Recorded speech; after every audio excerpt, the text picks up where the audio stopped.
Hi friends, welcome to Tales for Tots.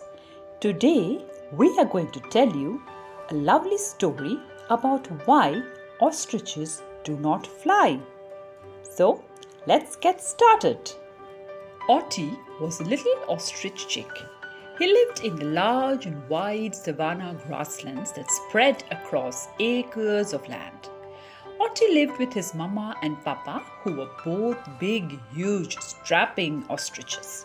He loved it when papa would spread out his large, dark wings over his head to protect him from the scorching savanna sun when they went for their walks every morning. Now, Otti had a whole bunch of birdie friends, which included Chichi, the magpie, the Baki, the robin, and Olaf, the sunbird. They would run races around the savanna, which Otti would always win. Now, one day, the Baki said, "Running races is getting boring. Let's do something else." But what? So they thought and thought, till Chichi said, "Let's play catch me if you can." All the others readily agreed. The others ran, while Otti was supposed to catch them. Being an excellent runner, he promptly caught everyone else. Then Olaf did a strange thing. He flew up high into the sky and landed at a distance. Seeing him, the others did the same thing. Otti was baffled.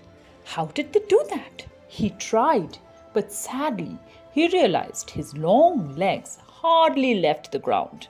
He tried and tried, but every time he tried to rise into the air, he failed. Finally, angry and frustrated, he left the playground in a huff and went crying to his mother. Mama Ostrich, seeing Otti in such a state, rushed over. "What is it, love? Why are you crying?" "Why can't I fly, Mama?" said Otti angrily, wiping his tears. "Fly? Why would you want to fly?" said Mama Ostrich, surprised. "All my friends can fly. Why can't I?" said Otti, sounding hurt. "Because we are ostriches, sweetheart. We don't need to fly. Our long legs will help us get anything we need." "No," said Otti angrily, stamping his foot. "I want to fly like all my other friends." Mama Ostrich looked at him for some time and then she said, "Come, let me tell you a story. Long, long ago, this land belonged to the dinosaurs. The huge beasts roamed these lands like kings. Then, one day, a mighty disease killed all of them, leaving these lands completely empty. One day, your great-great-grandpapa, while flying over these lands with his family, decided to stop here to rest a while. He could not see a single soul. Feeling hungry, he tasted some of the trees and the fallen seeds. He found them to be delicious. With nobody to stop them, the family of ostriches ate and ate till their bodies swelled up like big round balls. They became so heavy that they plopped down on the ground on their chest. They remained like that for ages, till one day they realized that all the muscles around their chest had weakened and sagged like threads. They could no longer use them to fly. They all started cackling with such vigor that the gods in heaven awoke and descended on earth to see what the matter was. When great-great-grandpapa told them their troubles, the gods became thoughtful. They wondered what could be done now. Then Bumba, the god of creation, spoke up. He said, "What need have you of flying if all your needs are met in this land? Stay here and grow your family. I will bless you with large wings and long legs that will make you the largest and the fastest in the bird kingdom." Mama Ostrich looked at Otti and said, "Since then, we ostriches never flew out of this place." Little Otti was not happy at all. He decided to pray to the god of creations to revoke his blessings and gift him with wings so that he could fly. He prayed and prayed till one day the God of creations appeared before him.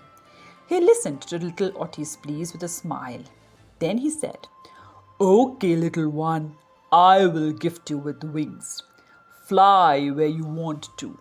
But remember, if you ever come back, you will never ever get back your wings and will have to stay happy with being a flightless bird all your life." Ottie was overjoyed. Next morning, when he woke up, he rushed out of his nest and flapped his wings and was thrilled to realize he was actually flying. He shouted out to his parents to watch him fly. Mama Ostrich rushed out and shouted at him to come back.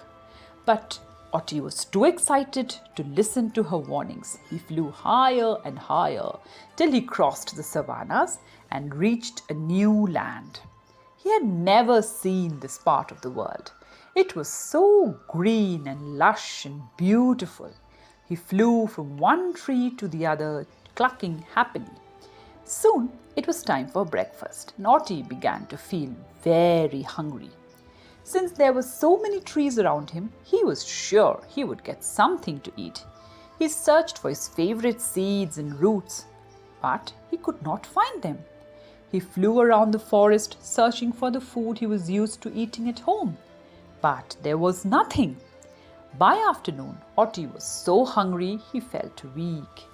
He tried to chew on some leaves, but he had to throw them out as he could not tolerate the taste.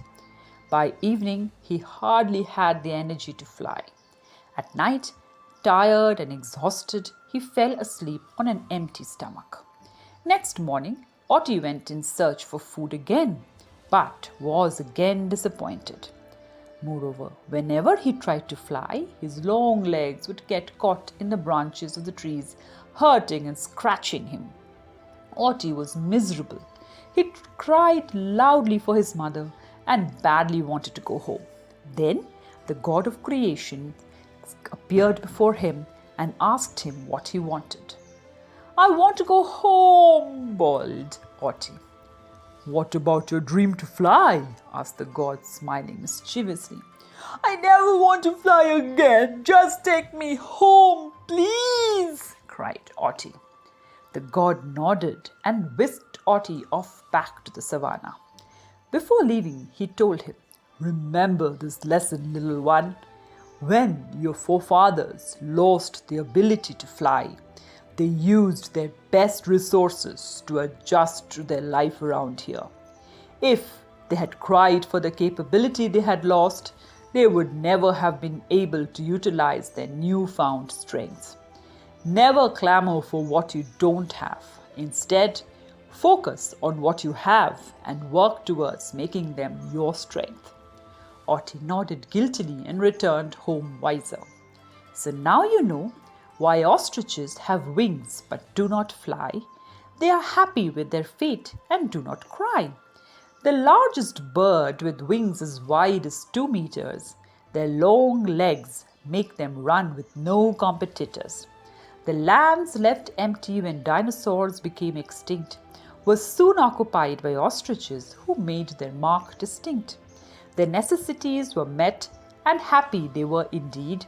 Why fly anywhere else when they have all that they need? So, hope you liked our story. If you have a question, just let us know in the comment box below. And you never know, it might turn into another wonderful tale for you. Don't forget to subscribe to our channel, Tales for Tots, for more such lovely stories.